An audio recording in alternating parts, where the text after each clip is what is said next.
ও এই জায়গাটা অনেক সুন্দর, সবাই এখানে ঘুরতে আসতে পারেন। আমাদের আবুরা গ্রামে এসে আপনার কেমন লাগছে?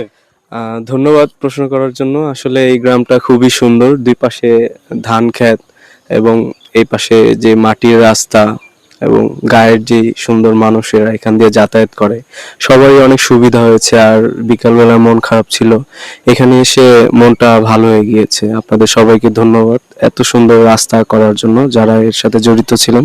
এটা আমাদের বাড়ির পাশের রাস্তা, এখান দিয়ে যাতায়াত করতে এখন আমাদের সুবিধা হয়। আগে এই রাস্তা হওয়ার আগে এখান দিয়ে যাতায়াত করার সময় বর্ষাকালে এখান দিয়ে পানি উঠতো, স্কুলে যেতে অসুবিধা হতো।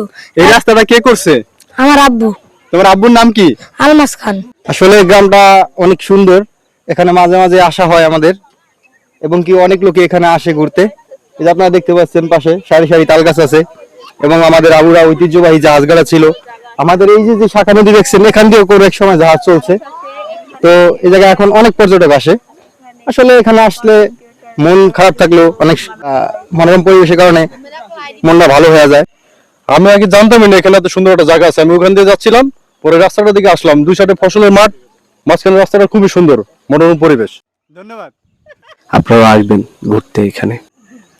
আমরা এখন দাঁড়িয়ে আছি, আমাদের আবুরা নতুন একটি রোড হয়েছে, যদি চান আপনারাও আসতে পারেন।